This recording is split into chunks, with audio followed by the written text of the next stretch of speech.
Muito bem, senhores, estamos aqui em mais um episódio do nosso H9 Podcast. E aí já falo para você, calce as suas luvas se você é do mundo da luta, ou calce aí a sua sapatilha se você é do ciclismo, porque o nosso convidado de hoje vai abrir a caixa de ferramenta, papel e caneta na mão, porque o episódio de hoje promete.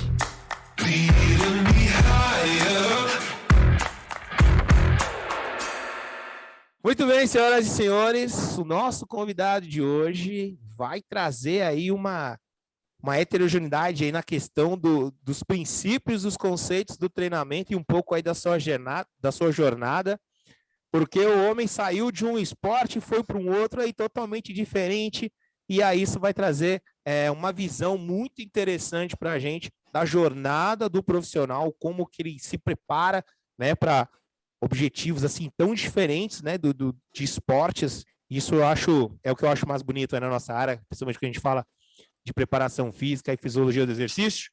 Nosso convidado de hoje, mestre em ciência do movimento, preparador físico de atletas de alto nível, tanto do mundo da luta como também do ciclismo, são as suas aí principais modalidades no qual ele trabalha hoje. Muito obrigado, Gustavo Barquilha, muito obrigado por ter aceito o nosso convite. Uma honra, prazer estar aqui. Gustavão, cara, quando eu fui dar uma pesquisada assim, né, cara, e aí a gente fui ver, né, pô, o que o Barquilha aí já fez aí pra nossa área, pra nossa profissão, né, a gente viu coisas ali muito interessantes, eu vi digamos, uma jornada aí em diversas modalidades esportivas. Cara, mas antes da gente pensar no Barquilha, já preparador físico, já profissional, já doutor na área, cara, da onde veio esse amor pela educação física, cara?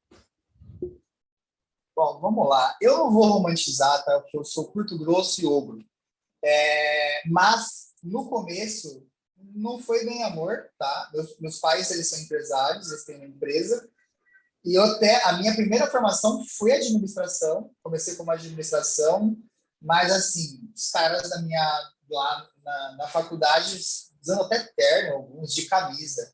Meu, eu sempre fui largado. Pra você ter uma ideia, eu casei de bermuda e sapatilha, e sapatênis, tá? Então, casei numa chácara. Então, não sou o padrão de administrador, advogado, qualquer coisa do tipo. E eu precisava achar alguma coisa para fazer da vida, né? Meus pais estavam bem encaminhados já nas empresas deles lá, e eu falei, meu, eu gosto de treinar, óbvio, né? Vem aquela primeira, pô, só gosto de treinar, eu só gosto de fazer isso, mais nada na vida, vou para educação física. Então, não foi um começo romântico, foi um começo que precisava me achar, só que aí, no começo também tropecei bastante, tá? No primeiro ano de faculdade, segundo ano, foi um pouco mais complicado. Na escola, eu nem fazia educação física, pra você ter uma ideia. Eu nunca fui de esporte coletivo, sempre fui de esporte individual. Então, para jogar bola, basquete, vôlei, não me dava bem, não gostava. Então, assim, eu não tenho nenhum perfil do cara que viveu a vida inteira com a educação física. Mas do terceiro ano para frente, eu me achei. Comecei a me achar anatomia, bioquímica, biomecânica, fisiologia. Eu comecei a gostar, por incrível que pareça. Eu já fui lá para o extremo. Odiava futebol, futsal, basquete. Não gostava desses esportes ainda. Mas eu me encontrei na parte mais básica, fisiológica, biomecânica, bioquímica, digamos assim. E aí, do segundo ano em diante, aí realmente eu me apaixonei, aí eu não parei mais. Então, meu começo não foi o começo dos sonhos, não foi o começo romântico, mas do terceiro ano de faculdade em diante, eu me dediquei bastante. E, cara, posso dizer assim, antes de acabar a faculdade, eu já tinha grupo de estudo na minha cidade, que eu sou de Bauru, né? Já tinha grupo de estudo lá na maior academia da cidade, acho que eu devia ter uns 20 professores e estagiários ali junto comigo, alguns caras bem renomados da área, inclusive, participavam. Então, assim, o começo não foi aquele começo, geralmente, do educador físico, de que o cara é apaixonado por aquilo, mas o terceiro ano em diante. Acho que isso é até legal falar, que assim, às vezes eu vejo as pessoas falarem, puta, o começo está difícil. Cara, para mim também foi difícil, fica tranquilo. Não é uma coisa que eu acordava e falava, porra, vou para faculdade, que irado. Não era. Do terceiro ano em diante, com as disciplinas básicas, ali eu comecei a engatar mas ainda assim tropeçava, por exemplo, numa aula de futebol. Então, não me dava bem, mas eu me encontrei dentro disso. Então, eu sempre brinco, eu sou um profissional limitado. Qual é a minha limitação?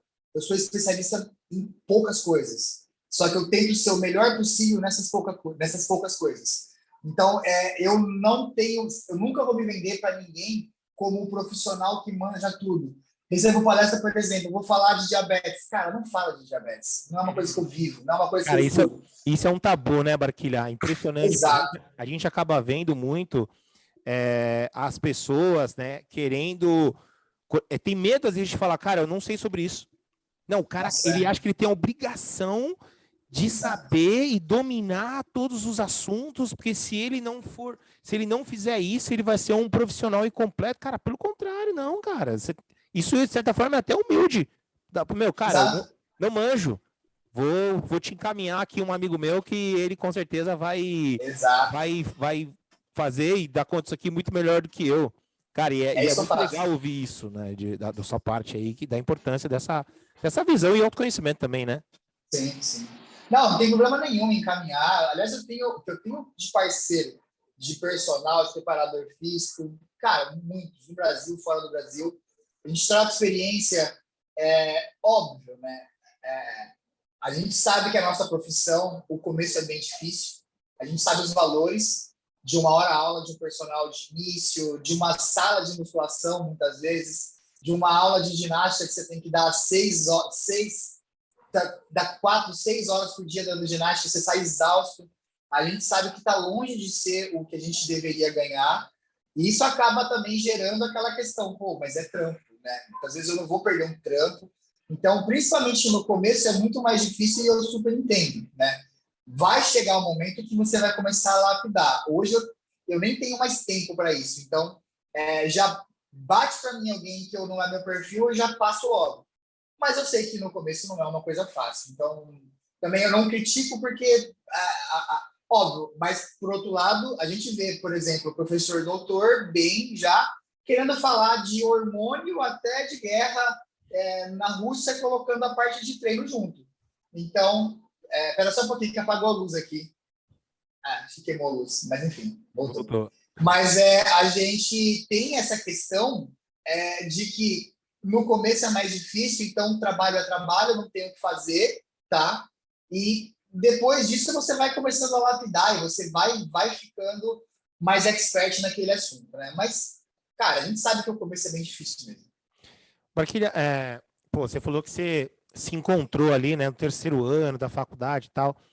Mas assim, como que foi para você o período da faculdade, assim, propriamente dito, né? Como é que foi essa sua jornada durante os 4 anos, em termos de, sei lá, disposição, teve que trabalhar, não teve que trabalhar? Como é que foi esse período da faculdade? Na época, eu já sou um pouco mais antigo, né? Então, na época que eu fiz a faculdade, ainda nem tinha a questão do estágio a partir do terceiro ano, não lembro qual é o semestre agora, mas nem tinha essa questão. Então, eu peguei uma outra época. Eu comecei a fazer estágio muito cedo, então, meu primeiro estágio foi realmente numa academia de maromba. Pra você ter uma ideia, eu consegui o meu estágio não tendo de perna, passando mal.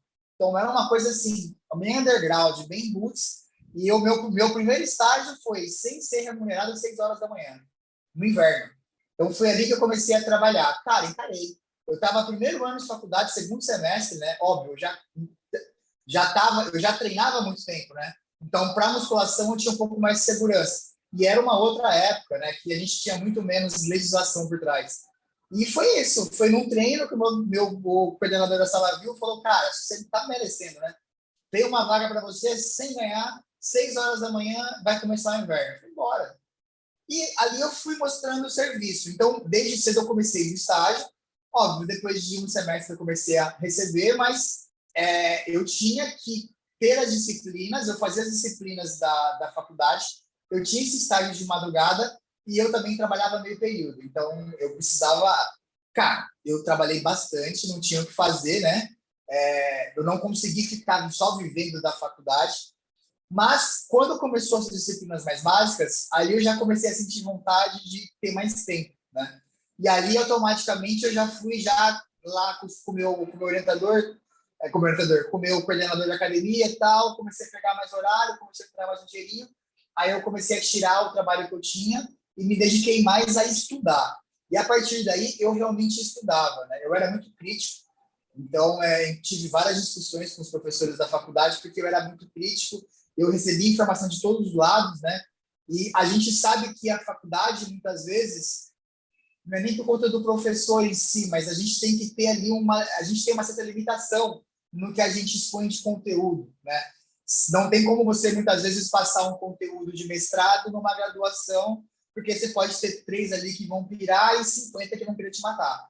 Então, o professor tem essa questão. Hoje, eu dou aula só em pós-graduação, então pós um pouco mais tranquilo. Hoje eu dou aula em 6 pós-graduações. Ali eu posso realmente subir a régua. Mas quando eu dava aula de graduação, também tinha que muitas vezes dar uma segurada para todo mundo acompanhar. Só que como eu estava absorvendo muita informação e sedento por isso, fazia curso que via para o Brasil, eu chegava com muita coisa e discutia. Mas foi um período bacana. Foi um período bacana porque eu conseguia pegar ali o que estava sendo passado na faculdade. Mas, assim, falar que a faculdade me moldou, não. Eu busquei quase 90% foi fora. Legal, foi com treinador, foi com atleta, foi curso, fazia muito curso. A gente vai abordar sobre o processo educacional da educação física logo mais. Cara, nessa oportunidade, você falou, né, pô, recebi uma oportunidade de estágio, começando aí às 6 da manhã, tal, e depois você falou que foi pegando mais horários para poder se dedicar mais. Todos esses estágios, né, que você foi adquirindo ao longo do tempo, você falou, trabalhava fora para poder aumentar a remuneração, você chegou, né, nessa época fazer vários estágios para juntar renda ou por conhecimento? Como é que você via o estágio naquela época? Não, na verdade, eu foquei nas mesmas academias que eu estava, então eu comecei em uma, né? Ela fechou, e aí a minha equipe foi para outra e me levou, e ali dentro mesmo eu comecei a pegar novos horários. Então cara, eu posso te dizer que toda a minha carreira, 100%, ela é galgada em treinamento de força. Mesmo no ciclismo e na luta, hoje eu treino boxe, né, de forma recreacional, trabalho com lutadores de ponta, né, já trabalhei com Anderson Silva, Ronaldo Jacaré como fisiologista, preparador físico do Pezão, de vários atletas, vários.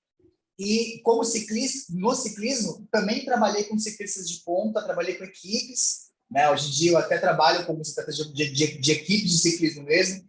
E eu sou ciclista, mas a minha base ainda assim é treinamento de força. O meu diferencial é força. Então a minha vida inteira foi treinamento de força. Então, estágios que eu fiz, qualquer coisa separada fora disso, foi só para assinar realmente. Então, eu não me lembro de nenhum, mesmo nos esportes. Eu trabalhei com skatista, gosto de skate, ciclismo, gosto de correr, luta, mas mesmo assim, a minha base em tudo que eu faço é a força. Eu sou um cara que treina a força para praticar o esporte. Então, eu treino preparação física para ser um ciclista melhor. Eu não deixo de treinar força para pedalar, por exemplo, que é uma discussão que a gente tem muito grande no ciclismo, né? Pô, se deixar os caras nem tenham força na academia, só pedala. Eu não. Tudo que eu faço de esporte tem como base o meu treino de força. Então, se eu quero andar de skate, eu trabalho pliometria, tempo de contato com solo, eu vou sempre adaptando para aquilo. Então, a minha base sempre, desde o primeiro dia até hoje, acho que eu vou morrer assim, é força na academia. É isso que eu faço. Então, o meu estágio, tudo que eu aproveitei nos meus estágios foi com relação à academia, a treino de força. Outros estágios que eu tenho feito foi só para assinar realmente, porque eu já sabia, eu nunca ia seguir natação, eu nunca ia para a área escolar, eu não ia para outra área, eu já sabia, minha vida inteira ia ser isso. E eu estou há 15 anos na mesma área, com a mesma base, digamos assim. Cara, que interessante. Muito legal essa percepção e esse foco, né? Tipo, é isso aqui que eu quero e pau. Boa, bem bacana. Pô, você até citou aí, né? Pô, você trabalhou junto com o Camões, né? Com essa Sim, equipe de parceiraço. elite monstra, né? Anderson Silva, Vanderlei Silva, Eric, Pezão, Jacaré, enfim, cara. E naquela época que os caras eram os bichos-papão mesmo do UFC, época de Lutando ouro, cinturão, época de ouro tradição. desses caras todos aí. Né? E você citou aí, né? Ciclismo também e tal. Quais foram as suas referências de estudos que você observou? Você falou, pô, estudava as coisas fora, ou que chegava aqui e tal. Quais foram as suas referências, assim, de cara, do que você buscou? Não, cara, preciso entender mais isso, preciso entender mais aquilo, para essa formação profissional em cima desses seus objetivos? Cara, eu vou te falar, eu sou um cara extremamente simples em questão de treinamento. É ridículo. Eu sou muito simples. Eu recebo muito essa pergunta. As pessoas, às vezes, os profissionais, os colegas, cara, mas como você sai da luta para o ciclismo? Como é que você faz especificidade? Tudo depende de como você enxerga o treinamento. Eu sou pesquisador, eu tenho mais de 20 artigos publicados, eu acredito na ciência, eu tenho um laboratório que é um laboratório prático, né, para os meus atletas, mas também é um laboratório que serve para a ciência. Então, eu não discuto a ciência, mas eu tenho já uma bagagem prática para ver o que funcionou ou não na minha vida. E eu tenho bastante convicção em falar que o básico funciona para tudo. Então, eu já trabalhei com hockey inline, já trabalhei com surf skate, que são esportes de prancha, já trabalhei com kung fu, com MMA, jiu-jitsu pra caramba, já trabalhei com ciclismo, corrida e triatlon. Cara, já trabalhei com, né, de ponta a ponta dos esportes. E tudo que eu trabalhei até hoje teve a mesma base, treinamento de força. Eu já tenho a minha base, eu já tenho a minha estrutura de treino. Então, por exemplo, todos os meus treinos são 2 blocos. Um bloco de preparo muscular e um bloco principal, que é força e potência. Então, todo mundo que entra comigo faz a mesma coisa, faz os mesmos blocos. É óbvio. Então, por exemplo, vou pegar um skatista. O skatista, eu trabalho a força com ele, né? Mas eu sei da importância, por exemplo, de um ciclo alongamento e encurtamento. Eu sei da importância da pliometria, do balístico para esse skatista. Eu sei que ele não é um cara de extrema força, mas ele é um cara que eu tenho que ter um nível de explosão ali, de potência, seja com exercícios pliométricos ou balísticos, muito grande. Eu não deixo de trabalhar força, mas eu tenho essa noção da pliometria. Um lutador, eu nunca vou deixar um lutador fraco, porque, principalmente o lutador de MMA ou grappling, cara, a força dá confiança para esse cara. Então, você não tem noção que, eu não sei se você luta ou não, mas ser amassado numa grade sem força contra um cara que tá ali medindo força com você, cara, ali você pode perder uma luta. Não é nem por conta técnica, é por pressão mesmo. Então, aí vai entrando tudo que eu adquiri nos meus anos de trabalhar. No começo você erra muito, eu errei muito, então fiquem tranquilos quanto a isso. No começo você está experimentando muita coisa, né? Mas depois de um tempo, felizmente, o meu nível de erro hoje é muito baixo. E eu tenho sempre algumas coisas em mente. Por exemplo, para mim é imperdoável errar. Errar no sentido de que meu atleta vai para a competição com overtraining, por causa da preparação física. Não acontece. Então, eu sempre tenho momento de tirar o pé com ele. Então, eu acabo aprendendo como dosar as coisas. E aí, a base, para mim, do meu treino é muito mais a fisiologia do que o movimento. A nossa área hoje, ela está basicamente voltada para exercício, né? Biomecânica explodiu. Então, hoje você tem muita gente ganhando dinheiro com biomecânica. Às vezes, né, aquele cara que prega que mínimas mudanças no movimento podem tirar a pessoa do esporte. Nunca acreditei nisso, nem acredito. Até porque eu trabalho com lutador, se você viu o que eles fazem, é bizarro. Então, eu não acredito que seja tão, né, tipo, tão severa a biomecânica a ponto de um desvio pequeno deixar o cara sem andar, por exemplo. Mas também eu tenho um padrão de movimento. Então, se eu vejo que algo está muito bizarro, eu tiro, corrijo, melhoro. Então, eu acho que, cara, eu tenho muito bom senso. Para qualquer esporte que eu pegar, eu tenho a minha base. E eu sei que essa base vai melhorar aquele cara em qualquer esporte, do surf ao hockey inline.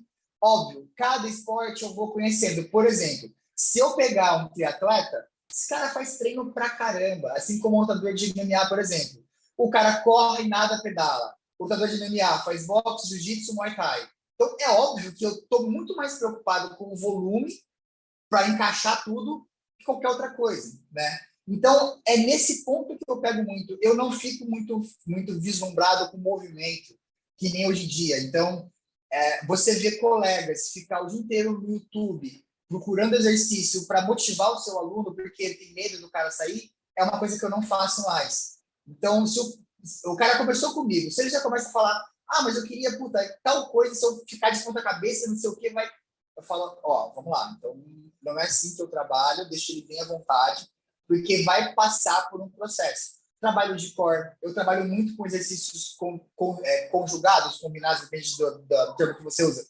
Então, eu trabalho muito core, né, com qualquer modalidade. O cara tem que ter mobilidade, força do core, tem que ter equilíbrio, ele tem que saber transferir do membro inferior para o membro superior, com estabilidade, com precisão. Então, cara, é isso. Eu não fico preocupado com especificidade, eu me preocupo com transferência. Se eu, por exemplo, se eu pensar no levantamento olímpico, ele é específico ao quê? A qual esporte? Qual esporte se parece você tirar uma barra do chão e jogar ela para cima da cabeça? Nenhum esporte. Só que ele transfere para tudo que você imaginar. Então, eu me preocupo muito mais com volume, intensidade, sobrecarga, do que em fazer um movimento mirabolante que vai conquistar o meu aluno. Eu assim, já passei dessa fase com certeza, né? E a gente viu que o treinamento funcional cresceu muito com base nisso, principalmente na internet, né? Você vê a preocupação de alguns colegas em saber 500 exercícios, né? Os caras compram 300 exercícios para saber, cara, eu nem tenho isso na minha lista depois de 15 anos trabalhando. Eu acho que se eu tenho 50 exercícios que eu uso, 60, né? Pensando que tem caras que nunca vão fazer alguns deles, é muito, né? Mas aí eu preocupo muito mais com outras, com a relação volume-intensidade, por exemplo, que qualquer outra coisa. Boa, muito legal, cara, muito legal. É legal isso aí, né? Porque a gente vê realmente a galera querendo fazer arte circense no treinamento, que quer deixar o treinamento mais divertido aí pro aluno, diferente. Não, eu faço os exercícios diferentes. Cara, faz o básico, velho. Faz o básico bem feito, arrozinho com feijão, dá certo. Cada um sabe, né, Dá certo o com que ele certeza. faz, cada um sabe, mas para mim funcionou, funciona. E assim, te falar que eu não, por exemplo, tem atleta que não quer isso, tem atleta que quer realmente algo. Tem pessoas que sempre acham que o que falta, que o que ele não faz é o que falta. Isso não é no treino, é na vida. Puta, eu não tenho isso. Se eu tivesse, seria melhor. Então, comigo já não é. Eu prefiro, às vezes, eu pego um cara extremamente evoluído em movimento e porque ele é muito evoluído em movimento com uma base muito fraca de força e potência. Eu desço ele. Eu falo, não, filho, vamos voltar lá para o começo, vamos voltar para a base. Cara, direto. Acredito piamente nisso. Barquilha, por todos esses, né, por hoje ser doutor em ciência do movimento e tal, e atletas de ponta no MMA, atletas de ponta no ciclismo, e trabalhando com várias modalidades esportivas, né? Você falou, pô, fiz faculdade de administração, depois fui para educação física, e ao longo do tempo eu fui me encontrando. Você, aonde você está hoje, né? A tua formação acadêmica, com os profissionais no qual você trabalha ou já trabalhou, isso ao longo, né, do início ali da faculdade até onde você está hoje, todos esses passos, eles foram planejados? Como é que foi, assim, essa moldagem profissional que você foi fazendo e realizando ao longo do tempo? Cara, foi. No meu caso, foi. Milimetricamente, na verdade, o primeiro passo, né? Meu primeiro passo foi sair de Bauru e vir para São Paulo, para a capital. Então, começa daí. Para eu trabalhar com caras do Rio, eu precisaria estar em São Paulo. Então, esse foi o primeiro passo que, a partir daí, deslanchou tudo. Então, a hora que eu vim para São Paulo, vim para fazer mestrado, né? Já não tinha muito mais o que fazer em Bauru. Bauru é uma cidade bem grande, para quem conhece, mas já não tinha mais muito o que eu fazer. Falei, bom, vou ingressar para o mestrado, já que eu gosto. primeiro passo meu foi sorte. Então, na verdade, assim, se eu for pensar bem, eu não lembro nem como que eu comecei a primeira academia em São Paulo. Igual você está falando, eu estou pensando, não estou conseguindo lembrar. Eu sei que a primeira academia que eu fui para São Paulo foi uma academia que na época era referência, chamava Training Gym, né? E nessa academia eu comecei a trabalhar com lei de incentivo fiscal. Eu montava projetos de esporte, né? Parte de academia, mas também parte de treinos, né? Para fazer em cidades, em praças. Eu montava isso como lei de incentivo, para quem não conhece, é a captação de verba a empresa, ela não paga para o governo imposto, ela paga para o projeto. Então eu comecei a fazer essa parte de treino e aí eu conheci o dono da Integral Médica, que é a empresa que eu trabalho já faz 10 anos. Então ali foi onde lançou tudo. Eu entrei para a Integral Médica e a Integral Médica na época trabalhava com UFC, trabalhava com rugby, trabalhava com um pouco de endurance. Então, ali foi o primeiro gatilho, né? Eu já entrei como braço direito do fundador da Integral Médica, comecei a conhecer bastante gente, e aí o próximo grande passo foi conhecer o Camões. Aí veio a oportunidade, conheci o Camões, mas, várias vezes eu peguei o carro do meu bolso e fui para o Rio, por exemplo, para aprender com ele. Então, eu fiz isso algumas vezes na minha carreira, né? Hoje em dia, às vezes, eu convido, sei lá, vamos fazer uma palestra para um grupo de atleta carente, o cara fala, não, eu não faço de graça, eu cobro, você tem que pagar tanto. Então, tipo, o cara é carente, não tem como pagar. Tô dando só um exemplo, tá? E no começo eu fiz muito isso. No começo eu ia lá, né? Eu era bolsista para a PESP na época para fazer pesquisa, já não ganhava tanta coisa, todo mundo sabe, mas também era outra época, né? Os gastos eram diferentes, né? O custo. E aí eu ia, cara, eu ia pro Rio aprender com o meu bolso muitas vezes.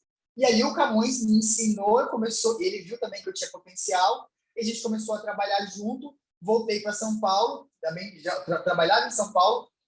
Por eu estar com o Camões, eu conheci, aqui foi a Shootbox, que tinha Lucas Mineiro, Alan Puro Osso, tinha uma galerinha, o Thomas não estava tão em alta ainda, mas principalmente o Mineiro e o Sertanejo e o Puro Osso, a gente já estava ali, já comecei a trabalhar com eles, e ali eu comecei, cara, mas cada passo que eu fui fazendo, eu vou trabalhar com ele, alguém me chamava, tá, mas se eu for com esse, eu fecho essa porta. Se eu for para isso, eu fecho essa porta.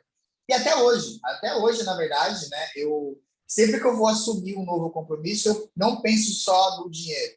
Eu penso no que eu quero para aquele momento. Minha estratégia é essa. Se eu fizer isso por grana, eu fecho as portas para minha estratégia. Compensa? Não compensa? Então, na verdade, o meu começo foi um pouco de estar preparado no lugar certo. Então, na verdade, não é só sorte, é você ter a sorte da pessoa chegar em você, mas você estava pronto para aquele momento. Então, eu estava preparado.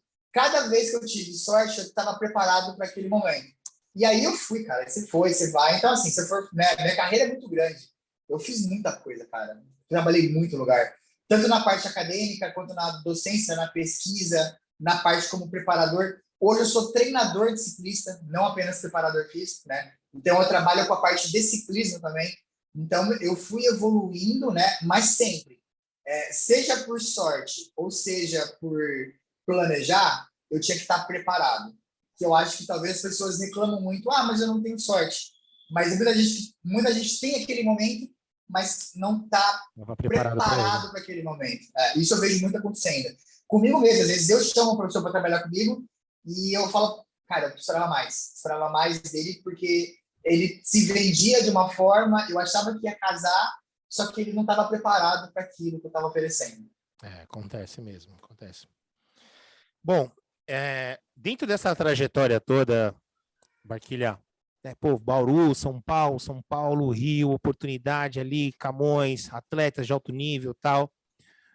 Quando que nessa trajetória toda, fazendo essa retrospectiva, quando que você, assim, dentro dessa jornada toda, quando que você teve, assim, o primeiro indício de que as coisas realmente, assim, cara, tá dando certo? Quando foi, assim, o primeiro indício que você sentiu que as coisas estavam realmente, assim, acontecendo? Eu já trabalhava com atletas, o próprio sertanejo, como eu falei, o Alan Puro Osso, né, que já eram consolidados, Integral Médica, que é muito grande. Mas quando o Camões apresentou o Anderson, foi ali. Aí Ali eu falei, bom, eu tô conhecendo o Anderson, eu vou fazer teste do cara. Tô falando sobre o treino do cara. Já estava no auge. O Anderson estava disputando o cinturão, eu não lembro se ele já estava como técnico, ele foi antes dele ser técnico do TUF, foi antes do TUF em si. Mas ali eu falei, bom, pronto, cheguei no topo, né? É o Anderson. Não tem mais. Naquele momento eu não tinha ninguém que estava acima dele. Então ali eu vivenciei não somente a parte de treino, né? Mas os bastidores. Então, aí, não só dele, veio junto o Eric Silva, que estava em alta, o Feijão, que é um puta atleta. Em São Paulo já tinha também o sertanejo, já tinha o que estava dentro do UFC, o Pezão, que estava muito bem no TUF. Então, foi mais ou menos nessa mesma época. Eu já trabalhava um bom tempo, mas foi ali que eu falei, bom, cara, eu estou vivenciando o topo do esporte, os bastidores que muitas vezes, né, o treinador que só não faz está nem lá no ideia. começo não tem ideia. Então tem muita coisa que a gente tem que matar no peito, que, porra, não é culpa minha, mas eu mato no peito como se fosse minha. Perda de peso errado, porra, manda na resposta. E um monte de coisa, né, que você acaba, quando você entra numa equipe e tem os bastidores, você acaba sendo parte daquele.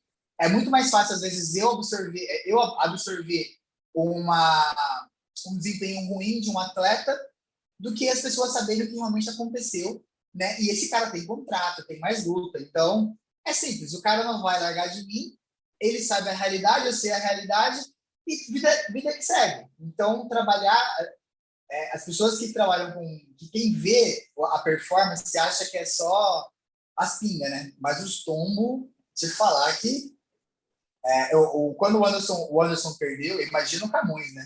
Mas até eu mesmo, eu lembro que a Record veio atrás de mim para fazer entrevista. Eu falei, imagina, nem sou preparador dele, eu sou só um cara que ajudou na parte de fisiologia. Então, imagina quem estava ali colado nele. Cara, e aí você tem, né? Você tem, por exemplo, você tem Gabriel Medina hoje, o Alan.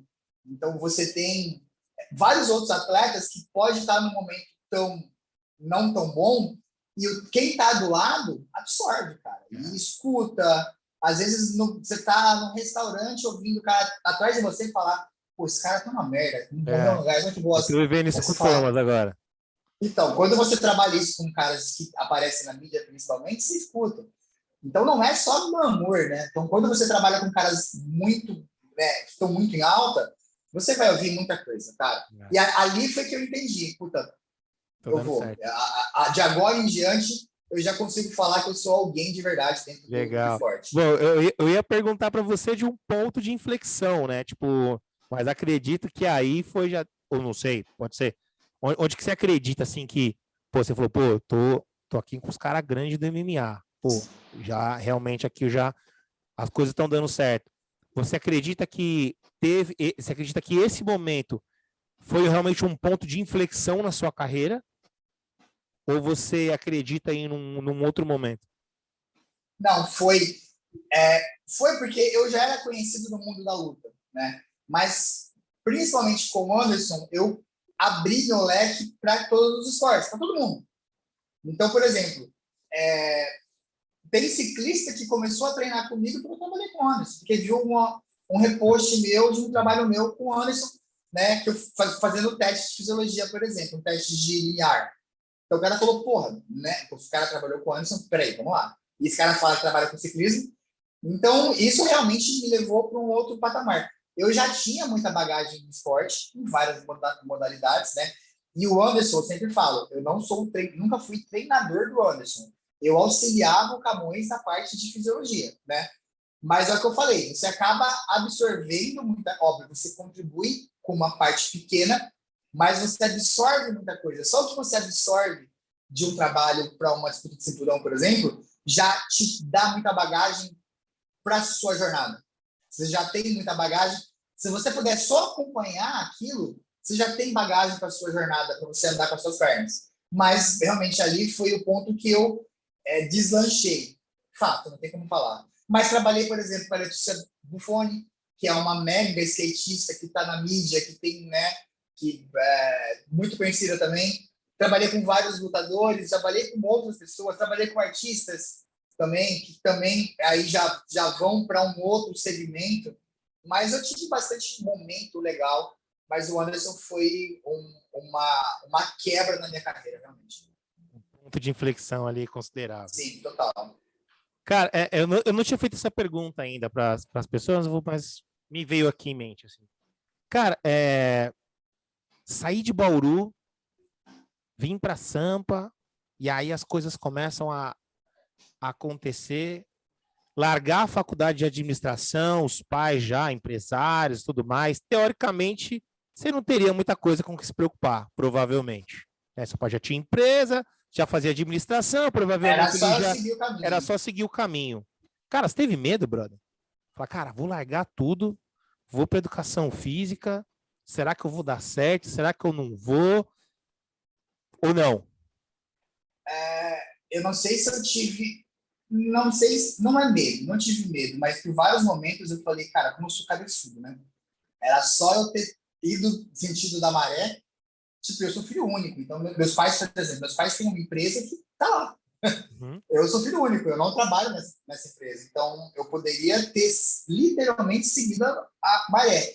E aí tem hora que a gente sabe que a nossa profissão, às vezes mesmo você teoricamente em alta financeiramente, te dá um baque, né? Porque às vezes você pode estar ganhando dinheiro, mas a pressão na sua cabeça é tão grande que você fala, meu, era para eu estar muito tranquilo. Era para eu estar hoje lá, das 7h30 às 5 da tarde, estou no domingo à noite trabalhando, no sábado à noite trabalhando.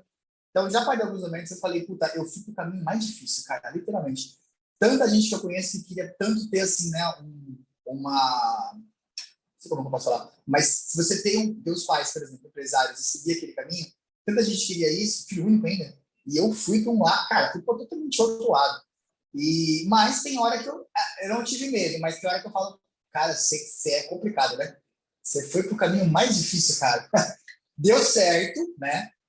E, né, se não tivesse dado, eu não sei como seria, né? Mas, teoricamente, na situação que eu estava ali, eu teria desistido tudo, abandonado e voltado para meus pais. Na teoria, né? Na teoria seria isso. Mas nunca pensei em fazer isso. Sempre pensei em seguir.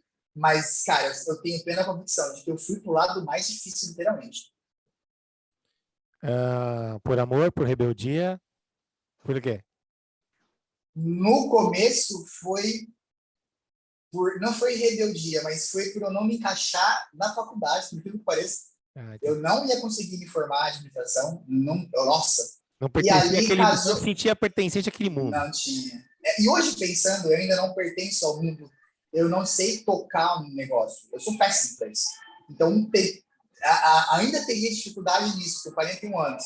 Então, eu acho que eu fiz isso coração, eu não sei ser empresário. Eu sei trabalhar. Então, eu prefiro ser funcionário do que ser patrão. Cara, às vezes que eu fui coordenador de academia, foi experiências assim, mandar alguém embora para mim, por exemplo, cara, é assim, tipo o Pedro Scooby no BBB, não sei se você acompanha. Eu posso me indicar? É muito difícil para mim, é muito difícil. Então, eu acho que realmente eu não tenho perfil de empresário, eu tenho perfil de pôr a mão na massa. Então, acho que ia dar certo, realmente. E o quanto isso é importante, nessa clareza, né, da gente, do nosso papel, né, da minha função, de quem eu sou, para saber realmente com quem, como que eu posso fazer as coisas, né? Não simplesmente vestir uma roupa aí que hoje se prega tanto, né? Tem que empreender, tem que ter seu próprio negócio, e não sei o quê, aquela coisa toda, mas o autoconhecimento... Hoje é o tudo por like, né? Tudo por engajamento. E eu sou muito sincero, cara. Nossa, eu não falo nada de que as pessoas querem ouvir, às vezes. Vai totalmente pro outro lado, mas eu falo. Eu sou sincero, é isso. Boa. Cara, muita coisa legal. Anotei algumas coisas aqui muito interessantes, mas o que me deixou assim, chamou bastante aí a minha atenção foi essa sua certeza do que você gostaria e não deixar, às vezes, se influenciar por fatores, por coisas da moda que aparecem no momento. Não, eu falei, não, cara, o meu pensamento é esse, meu foco é esse, e é nisso aqui que eu vou buscar e vou me especializar. Show de bola. Senhores, eu tenho muita coisa legal aqui, muita coisa interessante. E no nosso próximo bloco aqui, o Barquilha vai falar um pouquinho mais sobre agora o papel dele, como nós vimos agora, nós vimos o Barquilha, né, como pessoa na sua formação, na sua construção como preparador físico. Agora, no próximo bloco, a gente vai ouvir um pouquinho sobre o Barquilha, agora preparador mesmo, a visão do Barquilha voltado para o mundo da preparação física desportiva e esportiva. Beleza, senhores? Até o próximo bloco. Muito bem, senhores. Agora nós vamos conhecer o Barquilha um pouco mais, o Barquilha treinador mesmo, né? Vamos pontuar alguns pontos aqui que eu acredito que vão ser bem relevantes para a nossa visão, para o nosso aprendizado aí do que é realmente ali um preparador físico. Barquilha, você trouxe, né? Pô, trabalho com preparação física e técnico de equipes de ciclismo de alto nível, alto rendimento, atletas de MMA, entre outras modalidades também de alto rendimento. Todas essas equipes têm o técnico, tem médico, tem fisioterapeuta, tem nutricionista, aí fisiologista e toda uma equipe multidisciplinar. Dentro desse processo, né, dentro dessa equipe, como que você vê o seu papel, barra o papel do preparador físico, quando a gente pensa nesse trabalho dentro de uma equipe? Eu tenho como característica sempre buscar conversar, principalmente com o treinador, né? Mas converso com o nutricionista. Então, por exemplo, vou te dar um exemplo. Tem um ciclista nesse momento que eu estou trabalhando com ele, que já estou mais de um ano com ele, e ele é atleta de um grande treinador, um cara que eu admiro muito. E a gente está conversando quase todo dia. Eu monto a planilha dele à distância, ele é de Minas. E eu acho que é a terceira planilha seguida dentro do mesmo bloco que eu estou montando para ele. Eu estou refazendo pela terceira vez, né? Porque eu preciso encaixar. Por quê? O ciclismo, ele treinava, por exemplo, lá durante a semana, de 1 hora a 1h20. Aumentaram o volume, estão batendo 2h30 de treino por semana, 3 vezes por semana, mais o final de semana, que são os longões. Não dá. Então, eu vou lá, coloco, ele faz, putz, não. Aí eu volto. E é esse processo. Então, é como se ele pagasse para mim aquela planilha e eu refiz ela mais 2 vezes, sem nenhum problema. Por quê? Quem trabalha com esporte é isso, né? Diferente do fitness, que muitas vezes você manda o treino, o cara tem que trocar o supino reto pelo inclinado. Não, porque na academia não tem. Não, na performance você tem que mudar o treino. Porque entra a questão de volume e intensidade. Né? A perna fadigada para um treino de 2h30 em moderada para alta intensidade, não vai. Não tem como render. Então, aí eu preciso ficar ajustando. E foi assim também com luta há muito tempo. Muitas vezes eu tirei treino físico meu, né? Porque os caras faziam treinamento técnico de luta e eu sabia que, eu vou socar 1 hora de volume ali no cara, não vai render. O cara tá exausto. Eu tiro, eu faço lá 2, 3 movimentos, faço bastante mobilidade com eles, exercício leve, complexo, mais leve. É isso que eu passo depois para o treinador. Falo, cara, os caras são... Óbvio, a gente tem um treinador ainda que vai falar, pô, ele tá te passando uma perna, professor. É migué desse cara.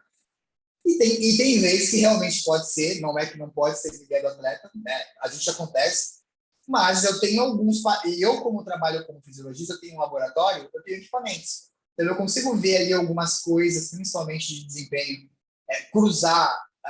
Ele começou a ter sono ruim, com queda de força, por exemplo. E aí ele reclama de algumas coisas. Porra, já são 3 parâmetros para eu conversar com o treinador. Falar, bicho, ó, isso. Eu olho o treino dos caras e falo, meu irmão, tá pesado. E aí a gente vai trocar ideia.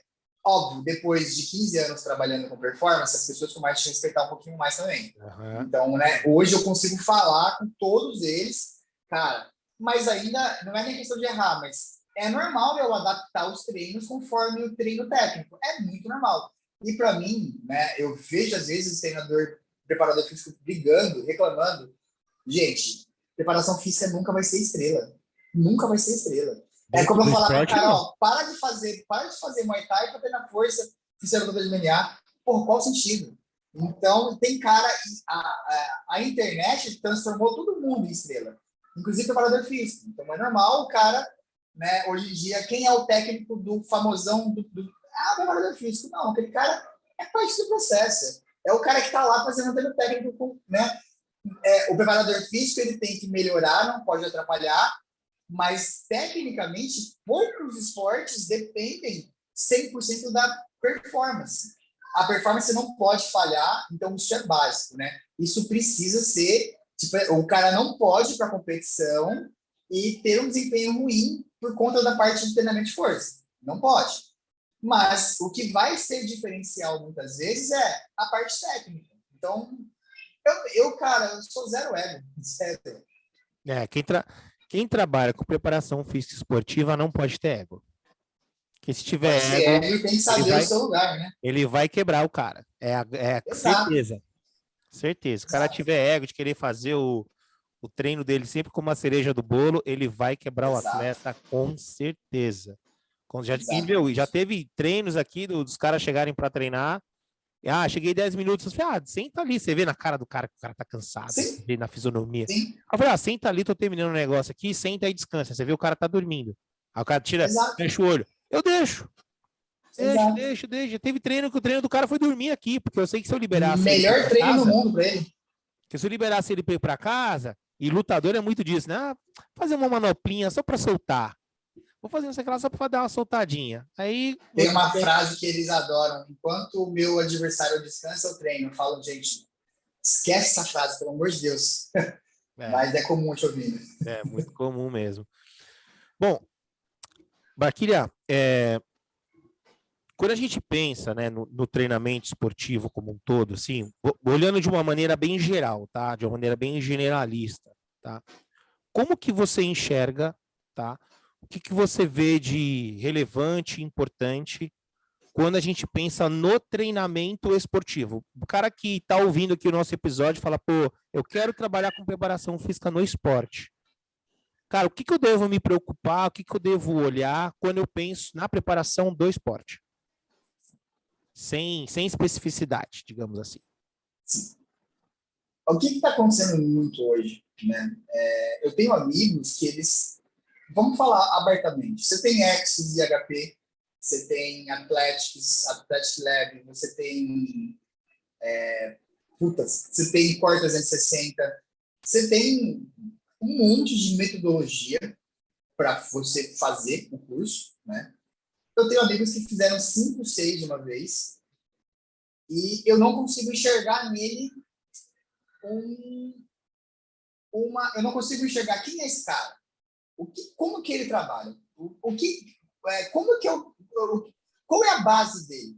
É tanta coisa, né? É tanta informação que é como se ele pegasse 10% de cada coisa que ele faz e tem cara que acha lindo, né? Coloca lá, eu fiz 7 cursos de certificação e eu sou o cara. Não, eu tenho uma visão contrária. Você fez 7 cursos de certificação com 7 metodologias diferentes.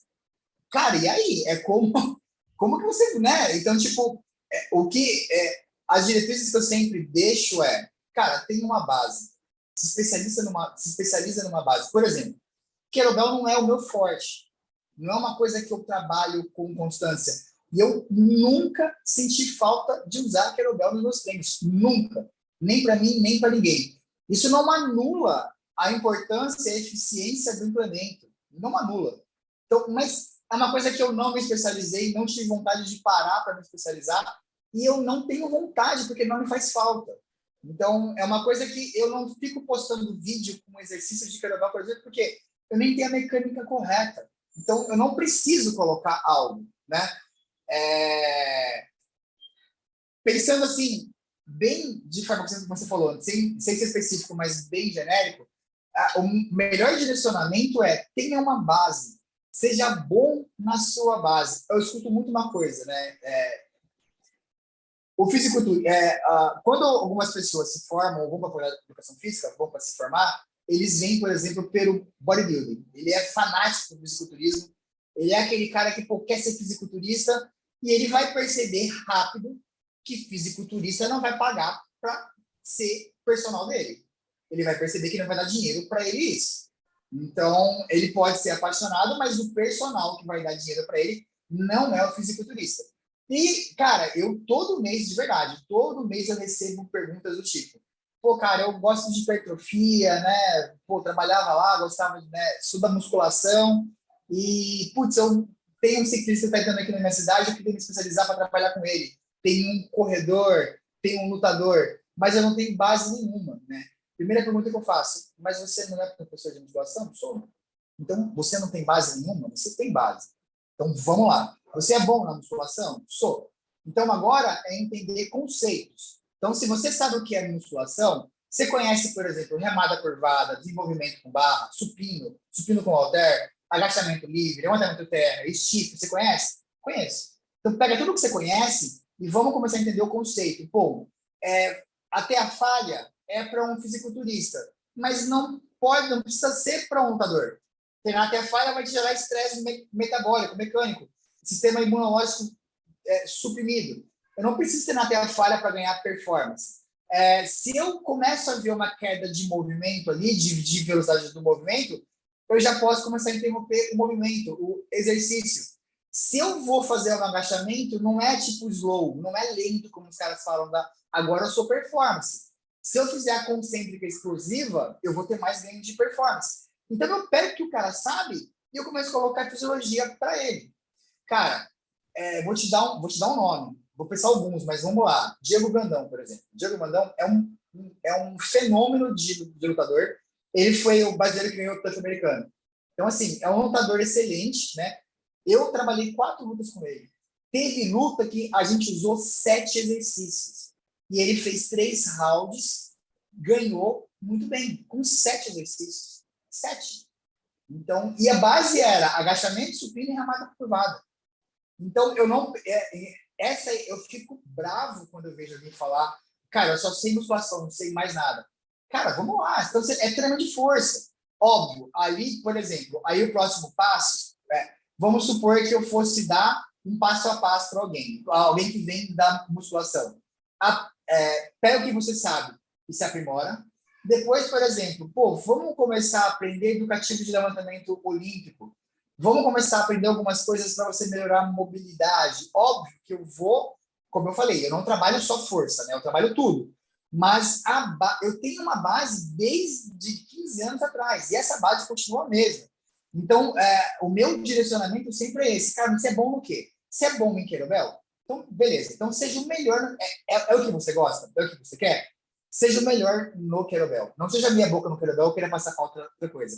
Você é bom com esse implemento? Começa a melhorar, por exemplo, você quer trabalhar com barra para fazer levantamento olímpico? Então, começa a ficar bom nisso. Hoje em dia, não. O cara quer fazer 7 cursos, então, no mesmo mês, ele faz ginástica natural e ginástica olímpica e quer... Cara, não dá. Você não vai ficar bom em tudo. Por quê? Para você ser bom, na minha visão, para você ser bom como treinador, você tem que saber passar. Saber passar é aplicar, treinar. Então, a gente tem esse... Eu não passo... A famosa 10 mil horas. Exato. Não tem nada que eu passe para um atleta que eu não faço. Os caras até, às vezes, eles mandam, esse treino aqui eu tô fazendo. Falei, então, porque eu tô fazendo em mim também. Eu tô testando, testei antes, tô testando agora. E é assim, cara. Eu amo treinar por causa disso. É por isso que eu escolhi essa profissão. E tá uma bagunça. Tá uma bagunça porque hoje em dia você tem cara que nem vai pra academia passando treino online, tá? Você tem cara que ele rejeita, ele desconsidera, ele despreza a prática. Então, é um cara que fez mestrado, doutorado, por exemplo, lê um artigo e fala, é isso, não quero ouvir quem está na prática. Também tem cara que está na prática e despreza quem faz ciência. Não, isso funcionou para mim, eu não quero ouvir. Então, assim, né, tipo, e aí você tem os caras, que nem eu, de boa. Eu converso com o cara da ciência, com o cara da prática, e eu sou esperto. Eu pego tudo que é de bom e pego por mim. Eu não brigo com nenhum dos dois lados, eu brigo. Notei aqui 2 pontos importantes. Adote uma linha de trabalho e Exato. entenda os conceitos. 2 pontos fundamentais dentro do treinamento. Aí a gente enxergou o treinamento desportivo, né, de forma geral, né? E aí agora vamos assim, não, mas agora cheguei no esporte, né? Tô treinando um atleta da minha cidade lá, um ciclista amador me procurou, tal, mas agora é o seguinte, bicho, o cara é alto nível, o cara é atleta de alto nível. O que eu não posso negligenciar quando eu penso agora em alto nível, os pilares ali, tipo, pontos importantes, amigão. Key points aqui. Isso aqui, para quem pensa em alto nível, precisa estar atento. O que você Tem bastante, tem acredita bastante aí? coisa, né? Mas o principal, quando é alto nível, você não pode desprezar o volume de treino específico dele. Intensidade, né? Mas volume. O atleta que vive disso, ele tem uma carga semanal de treino específico pesada. Então, se você for pegar um ciclista, vou te dar um exemplo. Se eu for pegar um ciclista de alto nível, pode ser do Brasil para fora, esse cara tem alguns caras que chegam a pedalar até 30 horas por semana, 28 horas por semana. Faz o cálculo, 28 horas por semana, por dia. Cara, esse cara pedala, é baixa intensidade. Cara, não importa. E aí você tem, né, pensando no ciclista de novo, e aí você tem o cara que sobe morro, o cara que faz serra, o cara que sprinta. Então, a primeira coisa, assim, primeira coisa que eu pego com um atleta mais de ponta, volume. Peraí, você treina quanto, parceiro? Porra, eu tô treinando 15 horas por semana, sou ciclista. Grande, mas ok, né? É volume, mas ok. Tô 23 horas. Caramba, 23 horas. Quase Se eu 4 horas for, por semana. imagina eu colocar 3 horas por semana de força socado pro cara fazer. Eu quebro o cara. Eu quebro o cara em 3 semanas. Então, quando eu penso em atleta, se bem que o amador, óbvio, né? Se for pegar, por exemplo, um ciclista amador, os caras treinam, vamos pegar aí, 9 horas por semana. De 9 para 22 é uma diferença grande. Só que muitas vezes o amador não come, não dorme, estressado pra caramba. Então, às vezes também a conta parece diferente, mas o ciclista lá de ponta é o cara que me vive para isso. É o cara que alguém mostra para ele um boleto para pagar. Não, agora eu não vou pagar nada, agora eu estou focado no meu desempenho, eu não quero problema agora. Então, agora, o amador, meu amigo, é o dia inteiro. Se precisar, ele martela o prédio inteiro dele e vai treinar depois. Então, também são coisas que eu preciso conversar com ele. Filho, como que você dorme? Como é que você come? Você passa por Nutri? Não passa por Nutri? Putz, não passa. Então, vamos entender. Aí o cara vai lá, faz 100 quilômetros, vou pegar moda, vou fazer um longão de 100 quilômetros em cima da bike, que é uma coisa que todo mundo faz como se fosse nada. Pô, legal, mas você fez 100 quilômetros como? Você comeu, não comeu, papapá? Ah, então tá. Mas eu fiz bem. Tá, mas você fez bem, mas semana que vem você tem treino. Eu vou considerar. Então, o amador, eu também acabo considerando isso. É que o ciclista de ponta já está no limite. Ele já treina muitas horas. O lutador, mesma coisa. Se eu pegar a lutadora que da luta, por exemplo, eles fazem. Tem cara que faz 3 treinos por dia lá, entendeu? E é sparring, várias vezes sparring por semana. Tem semana que eu tiro a carga, tem semana que eu tiro o pé. Então, eu preciso considerar o que o cara faz na técnica para prescrever o treinamento, seja qual linha for, do funcional, do kettlebell, do treinamento de força, da musculação. Se eu for trabalhar com qualquer atleta, mas que treina mais, eu tenho que considerar isso. E conversar com ele, ter o feedback. Cara, essa semana, segunda-feira, o cara tá estourado. Meu, acabou. O que eu vou fazer com ele durante a semana? Eu vou acabar de estourar o cara? Ele não vai se recuperar, porque vai começar de novo um ciclo, entendeu? Às vezes o cara treinou a semana inteira, final de semana dormiu mal, os 2 dias, por causa de uma obra do prédio da frente, sei lá. Eu tenho que considerar isso. Eu tenho então, tipo, muitos dos meus atletas aqui, a maioria, mora, por exemplo, muito próximo do Paraisópolis. Aí, meu irmão, é baile funk a noite toda. Aí você já vê, o cara chega aqui com umas olheiras moça na segunda. Exato. E aí eu converso com ele, falo, como é que você tá, filho? Puta, professor, eu tô bem estragado hoje. A gente pode fazer por meio de teste, então a gente tem umas formas de fazer isso, mas se você não tem aparelho, conversa, tá? E confia no seu atleta. Você tem que saber quando ele tá de migué ou quando realmente é para valer. É muito comum o atleta, vou te dar um exemplo, ele começa a perder desempenho nos treinos. É muito comum ele ir lá e querer treinar mais. Acho que todo mundo pensaria isso. Só que se o cara tiver num overreach não funcional, num overtraining, é aí que você perde ele. E a gente não tem muitas vezes como prever isso. Por quê? Ele treina igual todo mundo, mas ele não come igual todo mundo, não dorme, e ele é único. Ele pode responder de forma diferente. Então, se pelo menos você não conversar com os caras, eu, por exemplo, no ciclismo, eu tenho uma planilha, né? Eu tenho um sistema, que é o treinos, que eu coloco lá os treinos, Mas todo final de semana eu chamo os caras, pô, ou segunda-feira, ou domingo à noite. E aí, como é que foi a semana? Como é que foi hoje? Porque o final de semana para o ciclismo é o crítico, onde o cara vai pedalar mais tempo. Cara, e aí, como é que foi? Todo final de semana eu chamo os caras para trocar ideia. Por quê? Eu me propus a trabalhar com ciclismo, então é isso que eu faço. E tem cara, treinador, por exemplo, que não dá nem o telefone, ele dá o e-mail. Tipo, ó, você me manda e-mail, ou você tem a cada 15 dias o feedback que você possa conversar com você. Para mim não funciona. Né? Não dá, não sei trabalhar assim. O nível é detalhinho, né, cara? Então você tem que ajustar direito. Exato. Bacana.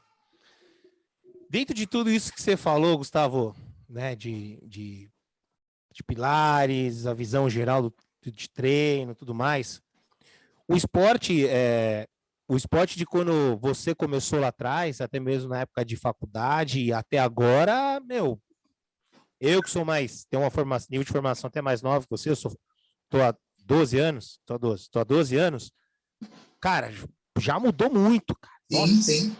uma evolução constante, assim, né? O esporte, né? O treinamento, a ciência do esporte e tudo mais. O que você enxerga, tá, como tendência ou realidade dentro do âmbito desportivo, né, do treinamento esportivo, que o treinador que tá, o preparador que está chegando agora, ou está no começo de carreira, ou está se formando agora, ele tem que ficar atento, ele não pode negligenciar de jeito nenhum. Eu acho que o número de competição, principalmente, a gente tem muito mais competição amadora hoje de qualquer esporte. Por pegar um corredor, por exemplo, tem cara que corre uma vez por semana, que ele faz prova. Em São Paulo, antes da pandemia, tinha prova praticamente toda semana.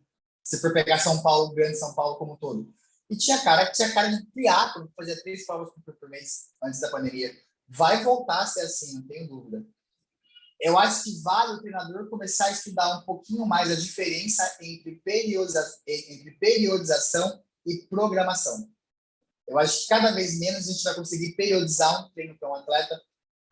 Se você trabalha com um atleta do UFC, por exemplo, ok, o UFC é contrato. Então, óbvio, você pode cair a sua luta, ou você pode ter uma luta no lugar de alguém. Você pode receber o Dana pode falar hoje, ó, daqui 3 semanas o cara ia lutar, não vai mais. Quer assumir? E se assume, vai lá e pau, você pode. Mas é contrato, é mais difícil. Agora, se você for comparar o mesmo esporte, MMA, com um amador, tem cara que quer lutar 2, 3 vezes por mês. E aí é grana. Você vai falar pro cara, não. O cara, às vezes, sai do Nordeste, do Norte, vem morar em São Paulo para treinar, aí você fala, não pode. Não, filha, não pode. Não, é grana, o cara tá dando dinheiro. Então, tipo, cada vez mais, eu sempre falo, comecem a entender a diferença entre periodização e programação. Periodização é aquela coisa que a gente faz, é um período maior para se programar, você divide ali em fases. Programação, hoje eu não tenho um atleta que não... hoje todos os atletas eles estão bem em todas as capacidades. Então, assim, ele está sem luta, ele está bem no cardio, ele está bem na força, mobilidade, potência, ele está bem. A hora que ele entra para a luta, ele vai ficar ótimo. Mas o ano inteiro ele está bem. Eu não tenho, por exemplo, agora vou ficar 6 semanas fazendo... Exato. Vou ficar 6 semanas... Exato. Vou ficar 6 semanas sem fazer... Só fazendo força com você, por exemplo. Não consigo. Fora que esse cara, ele vai ter que ajudar outros a lutarem. Então, eu pego um cara fazendo força. Aí eu pego um maluco lá do jiu-jitsu que, meu, é um bailarino, praticamente. Esse cara vai... E aí o cara começa a ficar forte, começa a ficar encurtado, começa a ficar travado, e aí você vai treinar com um cara que, meu, é aquele cara que tem uma mobilidade absurda. Meu, no mínimo ele vai sofrer, no mínimo. Então, e eu não sei, ele pode já vir falar, pô, professor, tem uma luta daqui 3 semanas. O que eu faço? Puta, 3 semanas, cara. Então, a gente tem que ficar um pouco de olho nisso, tá? Você pode conversar com o seu atleta e falar, não, você não tem competição, né? Eu, por exemplo, eu nunca falo, não vá para a competição. O que eu combino com todos eles, por exemplo, vamos pegar ciclismo, que é diferente também, triatlo ou corrida. A gente tem uma prova alta. Vai aparecer outras competições? Queria muito fazer. Faz, como prova-teste. Você vai fazer como prova-treino. Então, você vai lá para treinar. É um treino forte, esquece mar. Mas o treinador atual, ele tem que saber que quando a gente lia os livros do Verkhoshansky, do Bompa, dos ADCORs, da galera toda lá atrás, o sistema de prova de competição era diferente. A gente não tinha prova. Pode ser um esporte olímpico, pode ser o judô, por exemplo. Uma sadia vai meter o logo lá e aí vai ter uma competição que o cara não vou fazer, porque muitas vezes ele vai fazer. Porque se a Globo for transmitir, por exemplo, porra, que não quer ter essa dia aparecendo na Globo? Não vai competir como? Então, óbvio, tecnicamente, teoricamente, o esporte olímpico tem mais datas, ele tem mais programação. O amador, que é a base para 99% de quem trabalha com preparação física, o amador já cara, vai ficar um lado e você vai correr atrás do cara, é assim que funciona. Então, ficar esperto no calendário, entender a diferença entre periodização e programação de treinamento. Exato. Você trouxe aqui uma coisa assim, interessante, né?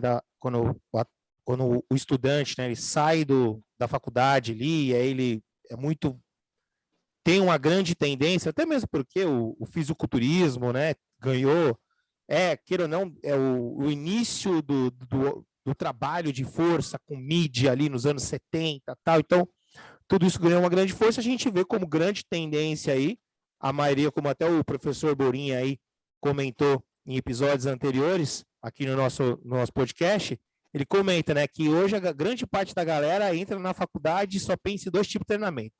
Metodologia, só pensa em hipertrofia e emagrecimento. É a visão da maioria da galera. E aí, quando eles chegam mesmo no mundo real, vê que o mundo da educação física não é só hipertrofia e emagrecimento. Cara, como que você enxerga hoje, tá?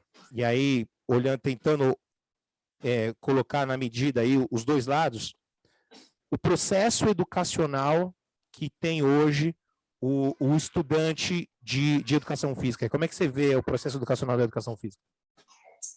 Eu não tenho muita experiência com escolar, eu nem fiz, para falar a verdade.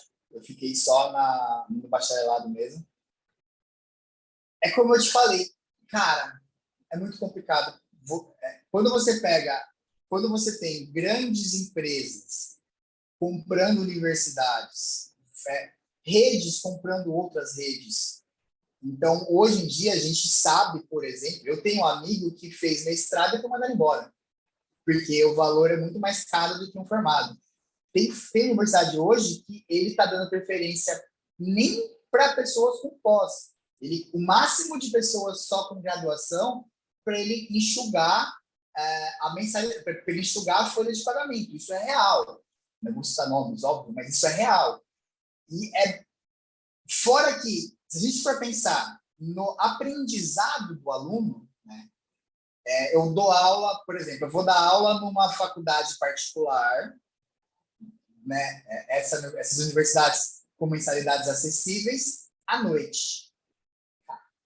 Você chega lá, por exemplo, você compara com uma Unesp. A Unesp, segunda-feira, os caras saem da aula, rap lotadas, cachaça e festa muitas vezes. Você vai dar aula numa particular, cara, dessas, à noite, você fala, o cara não tá ali. O cara tá dormindo. Um monte, tá muito cansado. É um cara que entra às 7h30 da manhã, sai 6 horas da tarde, voa para fazer aula à noite para se formar. Então, a gente já, vamos de trás para frente, a gente já começa por aí. Então, você chega lá como professor, pilhado. Porra, tô lendo os artigos científicos, vou montar uma puta... Vou dar aula de fisiologia, por exemplo. Caramba, vou tirar tudo que tem em livro, que é antigo, só vou colocar aula com base em artigo científico, vou colocar os caras para fazer trabalho com base em artigo, para os caras fazerem ali o resumo e apresentar. Não existe isso, imagina. Você vai pirar o cara vai falar, não consigo, não vou me formar. E por quê? Porque principalmente no âmbito da particular, que eu creio que, eu não tenho número, mas eu acho que muito mais da metade de quem se forma na nossa área e todas as outras vem de particulares, não vem de públicas. Eu acredito, pelo número de faculdades que tem particulares. Então, cara, às vezes eu falei, né, que talvez o sistema educacional nosso, a forma de aprendizagem, de ensino, de cobrança, de estrutura do professor, talvez não seja a melhor. Só que, por outro lado, eu já fui professor de faculdade particular. caras que eu gostava demais, mas os caras chegavam na aula, dormia. Meu, eu já tive cara roncando na aula. E o cara tava quebrado, eu sabia. Tipo, não é uma coisa que o cara tá lá com o pai bancando e vai, depois só tem aula para fazer, depois são os amigos, sai para tomar. Não, é um outro perfil. É um outro perfil. Então, é muito difícil você cobrar algo muito aprofundado de um cara que chega para a aula querendo se formar, mas morto, exausto. Então, e aí você passa por aquele processo. O cara, aí, vamos lá, o cara tem que pagar a faculdade dele, trabalhar para isso. E que momento que ele vai largar o trabalho para virar estagiário? Quanto ganha um estagiário? Ele paga a faculdade? Muitas vezes não. Então, cara, você entende como que é muito mais profundo a questão do que discutir o sistema de ensino? Tipo, se eu fosse pensar em padrão ouro, né? Como que eu vou ensinar educação física? Vamos pegar nas minhas disciplinas, tá? Parte de treinamento de força, parte de fisiologia, bioquímica, são temas pesados. Puta, esse cara tem que ler, ele tem que estudar, ele tem que apresentar para ele assimilar. Cara, é difícil. Já passei por isso, já fui professor de faculdade 5 anos, 6 de graduação. É muito de... À noite ainda de manhã, geralmente, é uns caras que têm lados um pouco mais, né? Às vezes o pai dá uma força, mas à noite é 90% ou mais que está ali trabalhando o dia inteiro para chegar à noite, tentar se aprofundar. Óbvio, não significa que a gente tem que fazer algo raso, porque tem gente que vai trabalhar, vai estar à noite com cafeína na cabeça e vai querer. Então, a gente tem que achar o meio termo. A gente tem que... E aí parte de novo, né? Vamos lá, quem está ensinando? Quanto ganha a hora-aula de um professor? Eu já recebi propostas para voltar para dar aula em graduação. Não fecha a conta. É um dia de trabalho meu, às vezes é um mês de trabalho que eu vou dar aula numa faculdade. Tipo, ó, tem que ser por amor, porque senão não fecha a conta. Se o cara dá personal, meu, hoje em dia em São Paulo, você, né, óbvio, né, gente, cidades diferentes. Mas em São Paulo você tem personal tirando bem mais de 20 mil. Isso eu não vou tirar nunca numa faculdade particular dando aula, nem se eu dar aula de segunda a sexta de manhã à noite. Não chega nem metade disso. Então, eu poderia ser sacana criticando o sistema, criticando os professores, o modelo do que é ensinado, o método, mas eu sou realista. Eu falo, bom, vamos lá. O professor nessa história e o aluno, muitas vezes, eles são os que são menos culpados. Porque, tipo, o aluno tem que trabalhar o dia inteiro para pagar, na sua grande maioria. O professor vai dar aula para ganhar quanto? Ele consegue viver disso bem? Ele consegue, por exemplo, só dar aula, só viver disso? Cara, de uns anos para cá, eu tenho visto muito que, ainda quando eu me formei, o professor era professor. Essa era a profissão dele. Hoje em dia, o cara está voltando para dar personal, por exemplo, porque não fecha a conta. Então, o cara vai à noite dar aula na faculdade e dá personal durante o dia. Aí eu te pergunto, monta que horas? Monta de final de semana. O cara não tem família, não tem vida? Então, tipo, não fecha a conta, né? Então, assim, eu estou sendo bem realista, tá?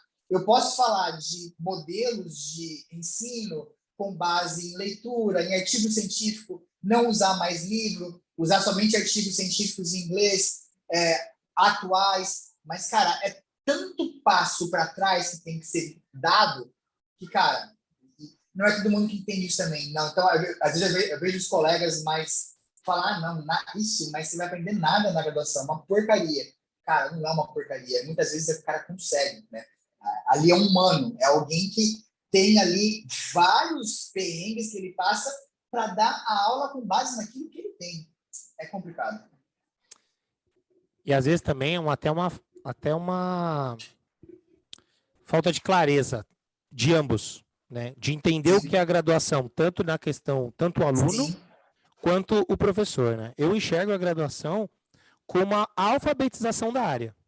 Exato. Cara, a graduação é uma alfabetização. Você não vai sair da faculdade, da graduação, especialista em treinamento de força, especialista em fisiologia. Você não vai atender, você vai ver e existe todo esse mundo, todo esse leque de opções, né? Porque a nossa área tem um leque de opções muito grandes.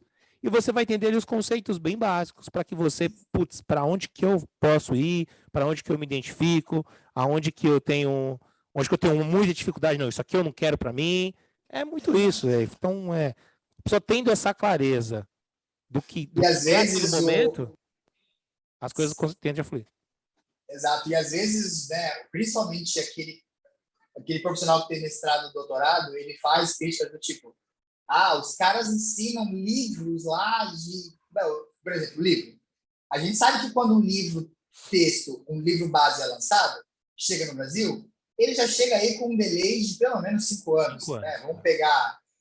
Aí, porra, a coisa atualizou. Né? Aí não, porque tinha que acabar livro na graduação, ter só artigo atualizado em inglês. Faz você ver isso numa faculdade que os caras trabalham lá 90%, 8 horas por dia e chega lá à noite. Cara, já tentei fazer isso, já tentei, de verdade. Foi petado. Nossa, foi um caos.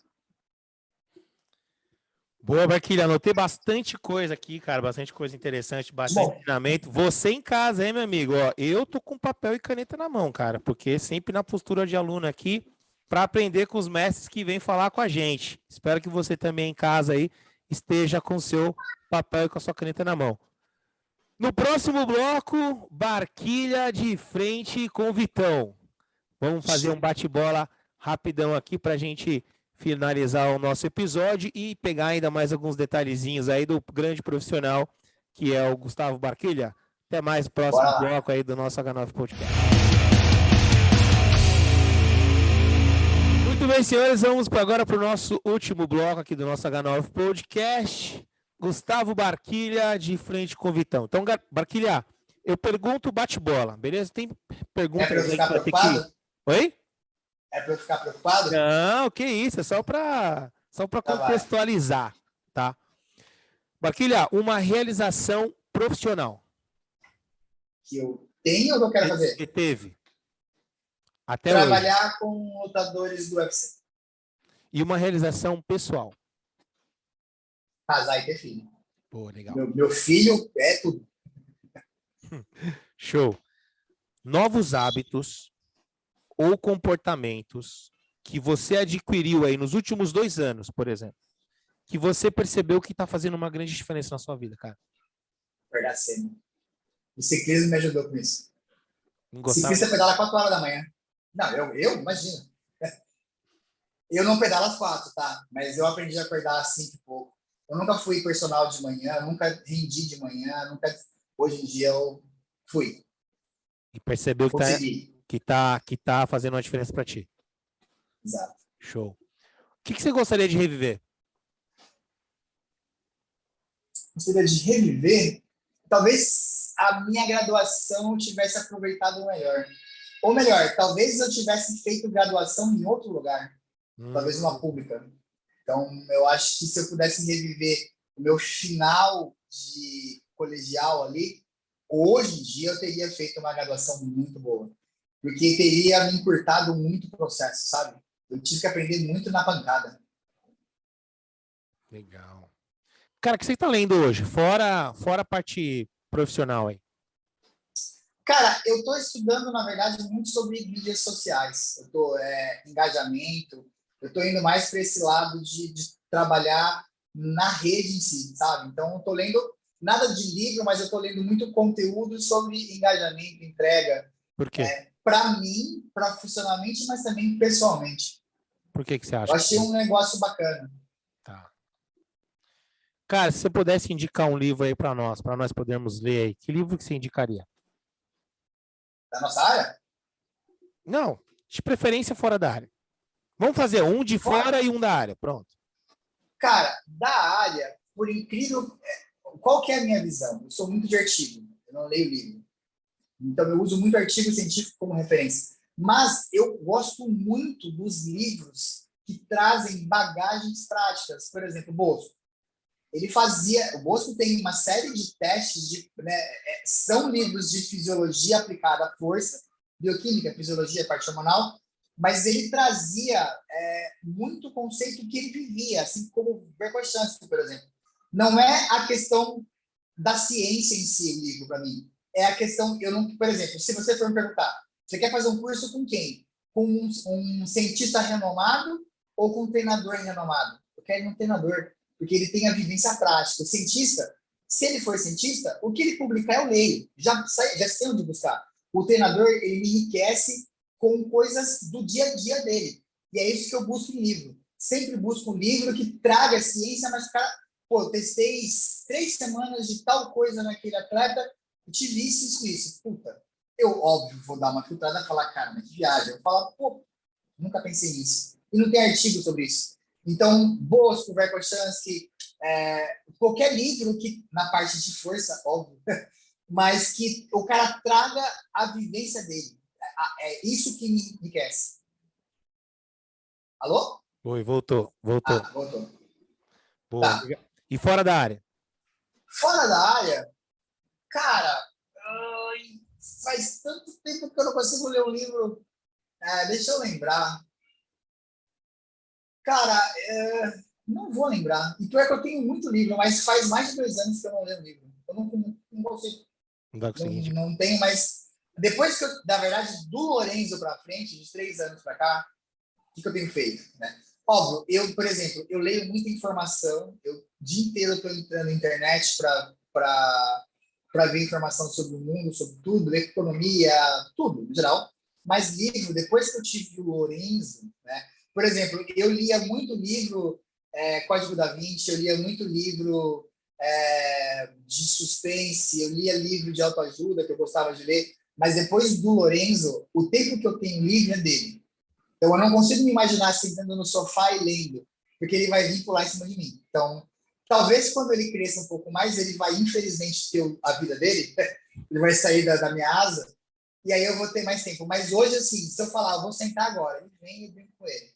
Então, eu acho que a gente que tem uma pegada muito forte de tempo, de tempo de trabalho, e eu trabalho online, né? Então, assim, imagina, às vezes eu fico 3 horas à frente do computador escrevendo, lendo artigo. Aí eu vou fechar, vou deitar no sofá para ler. Nossa, não, eu não quero ler mais. Já deu a minha cota. Mas eu lia bastante coisa, tá? Eu li, assim, eu li Inferno, do Brown, eu li algumas coisas que eu gostava bastante nessa linha, mas do Lorenzo para cá, eu não li mais de falar, meu, vou sentar. Até mesmo algumas coisas mais algumas histórias de romance eu também gostava, não tinha nenhum problema quanto a isso. Mas depois do Lorenzo, putz, Já era. não me vejo fazendo Eu isso, tenho, cara. eu tenho 5, sei bem o que você tá falando. Tipo o quê? Tenho 5 filhos. Misericórdia. Meu irmão. Então não dá. Não dá. A gente se vira, tenta encontrar um horáriozinho para ler, mas é difícil, não é fácil. Tem que tentar ler antes deles acordarem, porque senão Exato. esquece. Cara, vamos dar uma devaneada assim, bem interessante. Se você pudesse pegar, sentar para para participar de um jantar e você pudesse convidar 3 pessoas para jantar com você, elas podem ser vivas ou mortas. Quem seria essas pessoas convidadas para esse jantar? 3 pessoas. E por que cada uma delas? Mas de qualquer Cara, qualquer área área, ou qualquer coisa. Você escolhe. mais? Não vou falar minha mulher, porque senão eu vou queimar uma opção aqui. Mas, cara, vamos lá. Pensando na nossa área, se eu fosse pensar assim, alguém que eu admiro muito, eu queria estar no jantar, eu fico entre o Fleck e o Kramer. Então, são 2 caras assim que eu gostaria de falar sobre força com eles.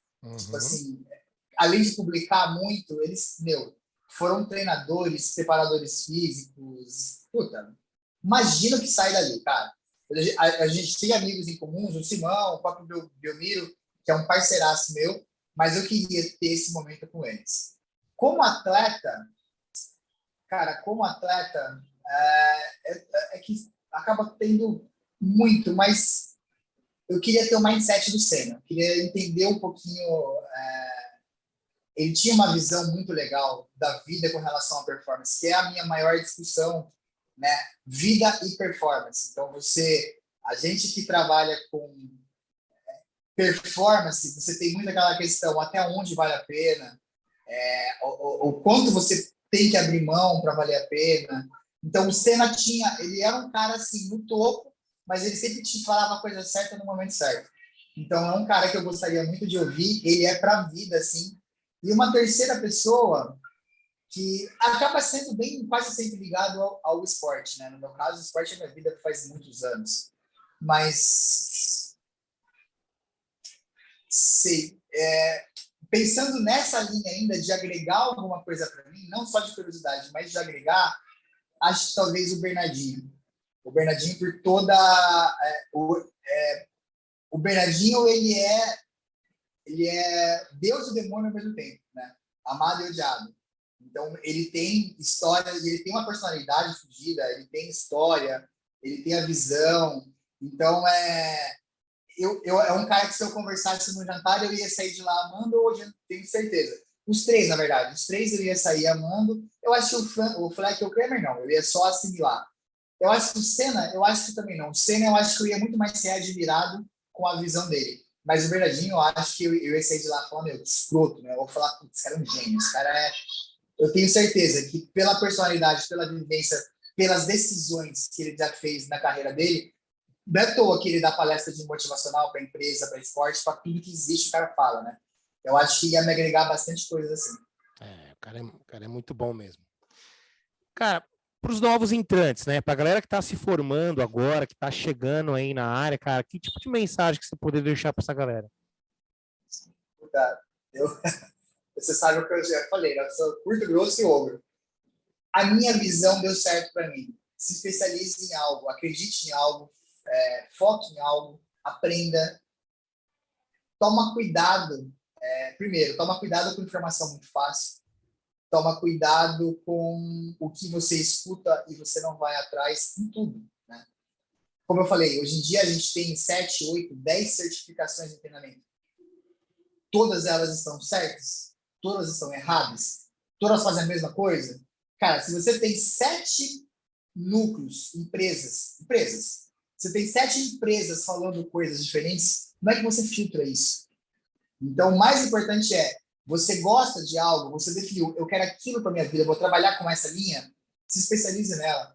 Tá muito triste ver o que está acontecendo. Então, tipo, caras que mudam de metodologia, dá para vinho. Nossa, hoje o funcional sem peso é minha vida. Não, ou senão ao contrário, né? Vamos pegar a moda. Pô, treinamento de força é minha vida, cara. Musculação. Depois de 6 meses. Não, crossfit, os caras ali a intensidade, todo dia variado. 6 meses depois, cara, é funcional sem peso, é trabalhar no parque. Caramba! Então, tipo, tá acontecendo muito isso. E eu falo isso porque eu nunca tive isso. Eu sempre trabalhei a vida inteira a mesma coisa. Então, para mim, funcionou isso. Eu vivo a mesma coisa a vida inteira. Então, eu me especializei em uma coisa, treinamento de força. É isso que é a minha base para tudo. Trabalho até Pilates, posso trabalhar com meu atleta, mas a minha base é a mesma faz 15 anos e não tenho mais problemas com isso, não erro mais. Dificilmente eu erro, né? Por quê? Porque eu já sei o que vai acontecer, cara. Eu já estou nessa há muito tempo. Então, cuidado com... Fiz um curso, a partir de amanhã já sou um novo homem. Cara, calma. Ninguém é um novo homem no final de semana. Ninguém aprende no final de semana. Pode ter certeza. Ninguém vira um bom treinador em um final de semana. Impossível. Então, eu acho que falta um pouquinho disso, de bater na mesa e falar, não, é isso. Eu sou isso, eu trabalho isso, eu vou investir nisso, vou ser o melhor nisso. É o que eu tento fazer até hoje. Eu quero ser o melhor na preparação física, mas com base em treinamento de força simples. Eu me definiria assim. Legal. Para encerrar o nosso podcast, tá? Todo mundo, essa mensagem vai chegar pro pessoal. Vai chegar no celular, vai chegar na TV, o cara vai ler no para-choque do caminhão, o cara vai ficar ali para ele ler durante 10 segundinhos. Cara, uma frase ou uma filosofia de vida que você tenha e que você gostaria de compartilhar com as pessoas. Não é nenhuma frase, é uma filosofia, né? O ser humano não precisa ser bom em tudo.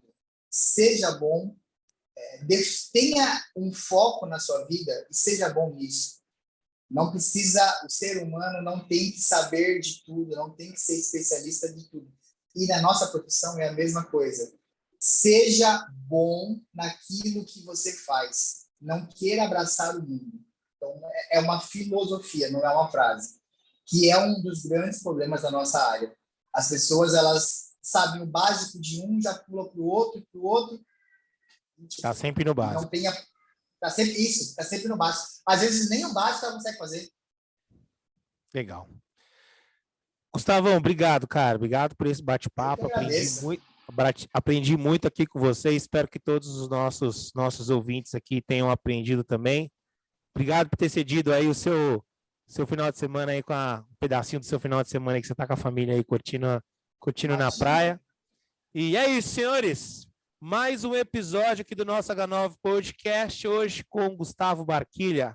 Forte abraço e até mais.